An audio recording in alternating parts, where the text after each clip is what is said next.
اعوذ باللہ من الشیطان الرجیم بسم اللہ الرحمن الرحیم الحمد للہ رب العالمین والصلاة والسلام علی اشرف الانبیاء والمرسلین واہل بیتہ الطیبین الطاہرین المعصومین اما بعد۔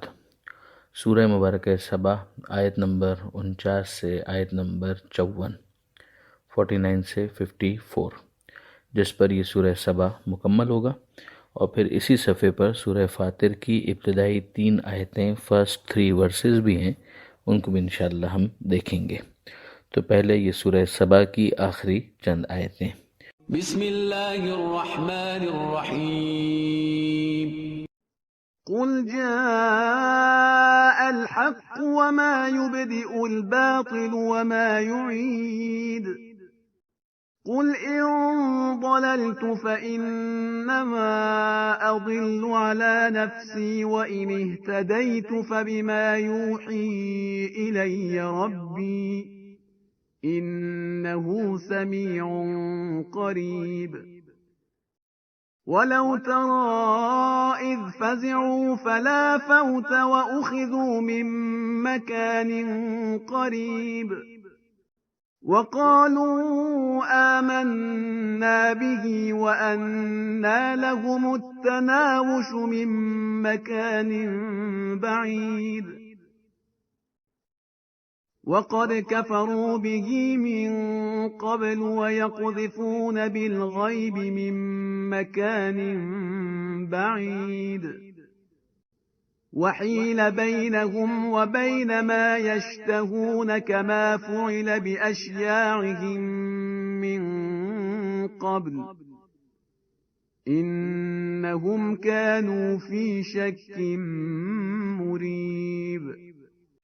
گزشتہ صفحے کے اختتام پر اس آیت تک ہم پہنچے تھے کہ پروردگار عالم یہ ارشاد فرماتا ہے، قل اے حبیب کہہ دیجئے، ان ربی یغذف بالحق، کہ میرا رب حق کو نازل فرماتا ہے، اتارتا ہے۔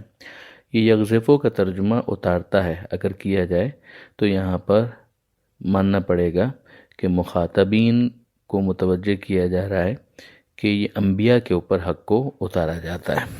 اور ایک دوسرا مطلب یہ بیان کیا گیا کہ یغذفو کے اندر چونکہ پھینکنے کا اور ڈالنے کا اور جس طریقے سے گولا پھینکا جاتا ہے اس کا مطلب بھی مضمر ہوتا ہے، تو ایک اور مطلب اس کا یہ بیان کیا گیا کہ پروردگار عالم حق کے ذریعے سے باطل کے اوپر ضرب لگاتا ہے۔ باتیں دونوں حق ہیں، مگر یہاں پر کیا مراد ہے؟ دونوں باتوں کا امکان ہے۔ تو ارشاد ہوتا ہے، اے حبیب کہہ دیجئے میرا رب حق کے ذریعے سے باطل پر حملہ کرتا ہے، باطل کو پاش پاش کر دیتا ہے، اور یا پھر یہ کہ حق کو وہ اتارتا ہے انبیاء کے اوپر۔ علام الغیوب، اور وہ خدا جو ہے وہ غیوب کا جاننے والا ہے، بڑا غیبوں کا جاننے والا ہے۔ قل کہہ دیجئے جاء الحق کو، کہ حق آ گیا، وما یبدئ الباطل وما یعید، اور جو باطل ہے یعنی جو خود غلط ہے، نہ وہ پہلے پیدا کر سکتا ہے اور نہ ہی دوسری دفعہ پلٹا سکتا ہے۔ یعنی وہ جو عقیدہ سکھایا گیا اوریجن کے بارے میں اور اس دنیا کے اختتام کے بعد جو کچھ ہونے والا ہے اس کے بارے میں، تو اس کا خلاصہ وہی ہے کہ انا للہ و انا الیہ راجعون، ہم اللہ ہی کے لیے ہیں، اللہ ہی کی بارگاہ میں پلٹ کر جانا ہے، وہی ہمارا آغاز ہے اور وہی ہمارا انجام ہے۔ تو پیدا بھی اس نے کیا، پلٹنا بھی اسی کی طرف ہے، اور جو باطل ہے یعنی معبودان باطل، نہ وہ پیدا کرنے پر کوئی طاقت رکھتے ہیں، قدرت رکھتے ہیں، اور نہ ہی اس بات پر کوئی قدرت رکھتے ہیں کہ وہ اس دنیا کے بعد پلٹا سکیں۔ قل اے حبیب کہہ دیجئے ان ضللتو فانما اضل علی نفسی، کہ اگر بالفرض میں گمراہ ہوں تو اس گمراہی کا وبال مجھ پر ہے، وان اہتدیت، اور اگر میں ہدایت یافتہ ہوں، فبما یوحی الی ربی، تو اس کا سبب وہ وہی ہے جو میرے رب نے میری طرف کی ہے۔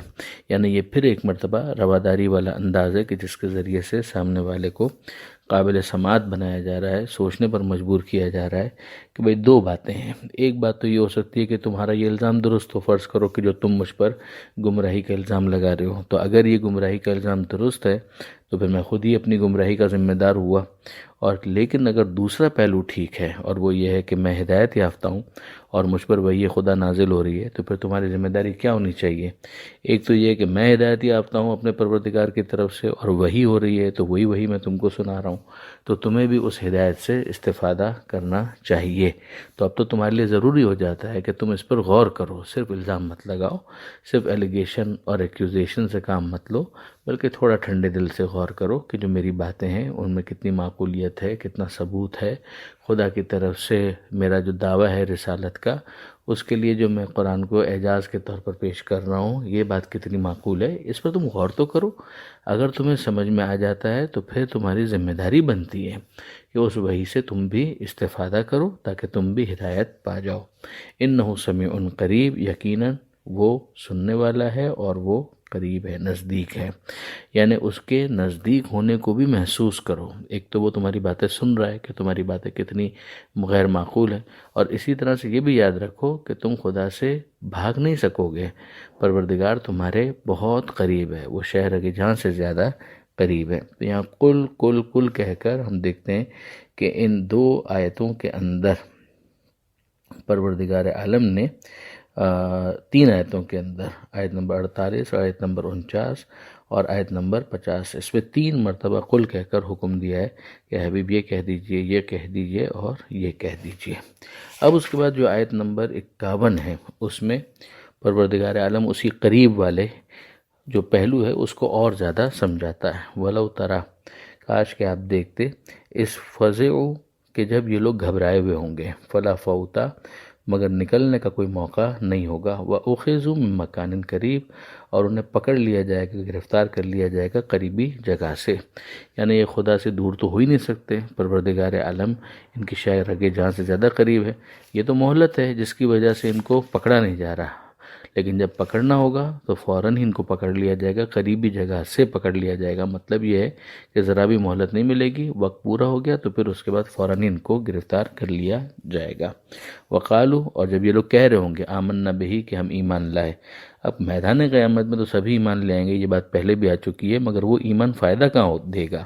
اس لیے کہ جو ایمان لانا تھا وہ تو دنیا میں لانا تھا، اب دنیا دور ہو چکی ہے، اب تو میدان قیامت ہے، تو وہ وہاں پر تو کہیں گے کہ آمنا بہی کہ ہم ایمان لائے اس پر، وَأَنَّ لَهُ التَّنَاوُشُ مِن مَّكَانٍ بعید، مگر دسترس کہاں ہوگی انہیں اس دور کی جگہ پر، یعنی اب جو دنیا ہے وہ تو بہت دور ہو چکی، یہ میدان قیامت آ چکا، دنیا ختم ہو چکی، تب وہ بعید ہو چکی جگہ کہ جہاں پر ان کو ایمان لانا تھا۔ وقت کفروا بہ من قبل اور اس سے پہلے یہ لوگ انکار کرتے رہے، وَيَقْذِفُونَ بِالْغَيْبِ مِن مَّكَانٍ بعید اور دور دراز کے فقط اٹکل لڑاتے رہے اور خواہ کے تکے لگاتے رہے، اسپیکولیشن کرتے رہے، سیریس ہی نہیں ہوئے ان باتوں کے بارے میں۔ وَحِيلَ بَيْنَهُمْ تو اب حائل کر دیا جائے گا ان کے، وَبَيْنَ مَا يَشْتَهُونَ اور جس چیز کی یہ لوگ تمنا کرتے ہیں اس کے درمیان، یعنی اب رکاوٹ آ جائے گی، اب کوئی گنجائش نہیں ہے، وہاں کے لیے جو کچھ بھی انسان کو کرنا تھا وہ دنیا میں کرنا تھا، صرف وہاں پر جنت کو دیکھ کر اب جنت کی تمنا کرنا یا دوزخ کو دیکھ کر اس بات کی تمنا کرنا کہ اس سے بچنے کا کوئی انتظام ہو جائے، تو اب اس کا کوئی فائدہ نہیں ہوگا، اب تو رکاوٹ ہے ان کے اور ان کی تمناؤں کے درمیان جن کی یہ خواہشات رکھتے ہیں۔ اب وہ تمنا یہ ساری ہو سکتی ہیں، جنت کے حصول کی تمنا، جہنم کے عذاب سے بچنے کی تمنا، دنیا میں واپس پلٹنے کی تمنا، مگر ان میں سے کوئی ایک چیز بھی مٹیریلائز نہیں ہو سکتی۔ کما فعل باشیائہم جیسا کہ ان کے ساتھیوں کے ساتھ بھی ایسا ہی ہوگا، یعنی یہ ان کے ساتھ بھی ہوگا اور ان کے اپنوں کے ساتھ بھی ایسا ہی ہوگا، من قبل جو ان سے پہلے گزر چکے ہیں۔ انہم کانوا فی شک مریب یہ سب کے سب شک میں مبتلا رہے، یہ شک بھی ایسا کہ جس کو دور کرنے کی بھی انہوں نے کوئی کوشش نہیں کی، یعنی اگر تو ہم یہ کہیں کہ بڑی جینون انہوں نے کوشش کی ہوتی تو وہ عذر وہاں پر سنا جاتا، لیکن وہ افراد کہ جو یہاں پر دنیا کے اندر استہزاء، تمسخر، مسخرہ پن، موکری، اسی میں اپنے وقت کو ضائع اور کل کرتے رہے، عیاشیوں کے اندر لگے رہے اور پھر شک میں بھی مبتلا رہے، تو ظاہر ہے کہ یہ شک میں مبتلا رہنا یہ ان کی اپنی کوتاہی ہے جس کی وجہ سے وہ رسپانسبل سمجھے جائیں گے۔ یہ آیت نمبر 54 کی جس کے اوپر سورہ سبا الحمدللہ مکمل ہو گیا۔ اس کے بعد 35واں سورہ ہے سورہ فاطر۔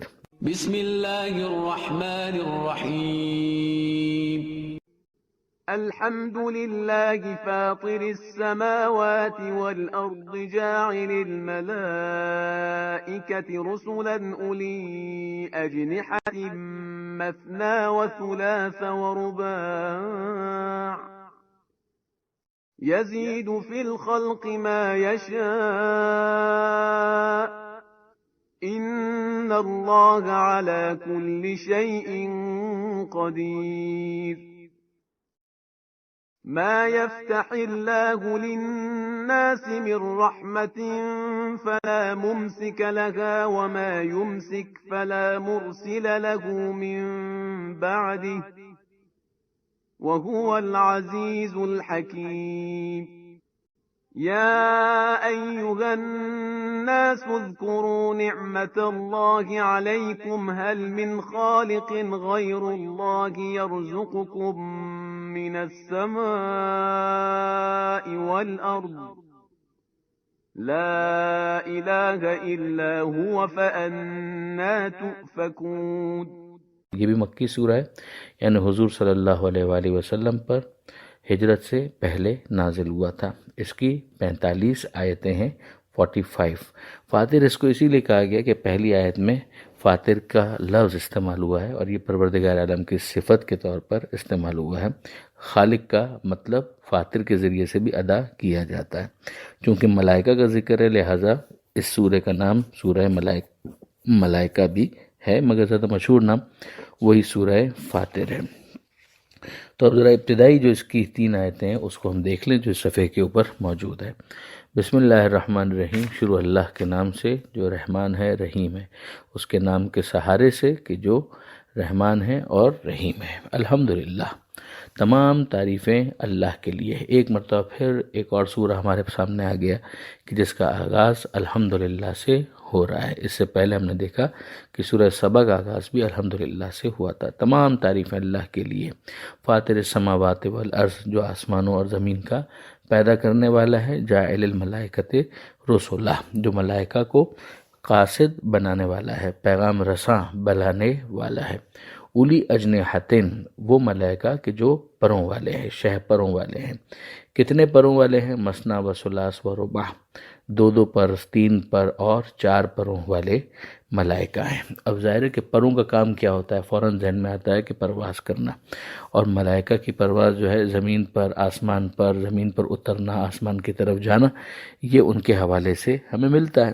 تو اس کے ذریعے سے کیا سمجھایا جا رہا ہے کہ واقعی ان کے پر ہیں، یا یہ سمجھایا جا رہا ہے کہ بہرحال وہ پرواز کرتے ہیں تو پرواز بھی ہر ایک کی ایک ہوموجینیس معاملہ نہیں ہے کہ سب کی ایک ہی جیسی سپیڈ ہو، بلکہ کچھ تیزی کے ساتھ پرواز کرتے ہیں، کچھ سلولی پرواز کرتے ہیں، اور اس کے لیے یہ کنایا ہے. یہ دونوں امکانات مفسرین نے دیے ہیں کہ اس بات کا بھی امکان ہے کہ باقاعدہ پر ہوں، اس بات کا بھی امکان ہے کہ نہیں باقاعدہ پر نہ ہوں، اور صرف اسپیڈ کو سمجھانے کے لیے یہ بات بیان کی گئی ہے. مگر بہرحال روایت کے اندر جو انداز اختیار کیا گیا ہے اس سے اندازہ یہ ہوتا ہے کہ باقاعدہ ان کے پر ہیں. جس طرح سے معراج میں ملتا ہے کہ پیغمبر اکرم صلی اللہ علیہ وآلہ وسلم نے جناب جبرائیل کو 600 پروں کے ساتھ دیکھا. تو اب وہ اسی کے اندر ہے کہ جو آگے پروردگار نے فرمایا کہ یزید فی الخلق ما یشاء، کہ جس کے لیے خدا چاہتا ہے خلقت میں اور زیادہ اضافہ کر دیتا ہے. پھر اس کے بعد جناب جعفر طیار کے بارے میں جو جنگ موتا کے اندر شہید ہوئے تھے، اور اسی طرح سے حضرت ابوالفضل عباس کے بارے میں بھی جو کربلا کے اندر شہید ہوئے تھے، اور ان دونوں کے ساتھ یہ ہوا تھا کہ ان کے بازو قلم ہوئے تھے. تو اس میں یہ ملتا ہے کہ پروردگار عالم نے ان کو پر عطا کیے، اور یہ بھی ملائکہ کے ساتھ جنت میں پرواز کرتے ہیں. تو وہاں پر بھی پر کا ذکر خاص اہتمام کے ساتھ آیا ہے. تو اس سے اندازہ ہوتا ہے کہ یہ پروردگار عالم نے باقاعدہ ان کو عطا بھی کیا ہے، اور آیت کے الفاظ کا ظاہر بھی اسی بات پر دلالت کرتا ہے، اور اس کے خلاف جانے کی کوئی خاص وجہ بھی نہیں ہے. تو یہاں پروردگار عالم نے ملائکہ کو رسولن سے تعبیر کیا ہے کہ یہ پیغام رساں ہیں. اب ظاہر ہے کہ ان کی پیغام رسانی ویسی نہیں ہوگی کہ جیسی نبیوں کی ہے، کہ نبیوں کو تو صرف پیغام پہنچانا نہیں ہے، رول ماڈل بھی بننا ہے، عملی طور پر بہت کچھ کر کے بھی دکھانا ہے. ان کا کام ملائکہ کا وہ صرف پیغام پہنچانا ہے. پھر پروردگار عالم فرماتا ہے ان اللہ علی کل شیء قدیر، کہ اللہ ہر چیز کے اوپر قدرت رکھتا ہے. ما یفتح اللہ للناس من رحمت فلا ممسک لہا، اللہ لوگوں کے لیے جو رحمت نازل کرتا ہے، عطا کرتا ہے، کھولتا ہے، اسے روکنے والا کوئی نہیں ہے۔ وما یمسک فلا مرسل لہ من بعدہ، اور جسے وہ روکے تو اس کے بعد اسے بھیجنے والا کوئی نہیں ہے۔ وہو العزیز الحکیم، اور وہ عزیز ہے یعنی شکست ناپذیر، اور حکیم ہے یعنی بڑی سوجھ بوجھ والا۔ یا ایھا الناس، اے لوگوں، اذکروا نعمت اللہ علیکم، اللہ کی نعمت جو تم پر ہے اس کو یاد کرو۔ حل من خالق غیر اللہ، کیا اللہ کے سوا بھی کوئی خالق ہے؟ یعنی توحید ایک نعمت ہے۔ یرزقکم من السماء والارض، جو تمہیں آسمان سے رزق دیتا ہے اور زمین سے بھی۔ لا الہ الا ہو، اس کے سوا کوئی خدا نہیں۔ فانا تؤفکون، تو تم کہاں بھٹکتے جا رہے ہو؟ اب اگر آپ دیکھیں تو ان 3 آیتوں کے اندر مسلسل پروردگار عالم کی مختلف صفات کا ذکر ہے۔ فقط اس کو ذرا لسٹ کر لیجئے۔ حمد اللہ کے لیے، آسمان زمین کا خالق وہی ہے، فرشتوں کو رسولن پیغام رسان بنانے والا وہی ہے، اپنی خلقت میں جتنا چاہتا ہے اضافہ کرتا ہے، اور پھر اس کے بعد ہر چیز کا قادر ہے۔ اگر وہ رحمت کو کھول دے تو کوئی روکنے والا نہیں ہے، اگر وہ روک دے تو کوئی بھیجنے والا نہیں ہے۔ وہ عزیز ہے یعنی غالب ہے، شکست ناپذیر ہے، حکیم ہے یعنی حکمت والا ہے، صحیح کام کرنے والا ہے۔ پھر اس کے بعد اگلی جو صفت پروردگار عالم نے اپنی گنوائی ہے یہاں پر کہ وہ منعم ہے، نعمت دیتا ہے۔ نعمت اللہ کی نعمت کو یاد کرو کہ اللہ کے سوا کوئی دوسرا خالق ہے، یعنی وہ خالق ہے اور وہی خالق ہے، یعنی پروردگار عالم پیدا کرنے والا ہے، رازق ہے آسمانوں سے بھی اور زمین سے بھی، اور وہ اکیلا ہے، اس کے سوا کوئی دوسرا خالق اور کوئی دوسرا خدا نہیں ہے۔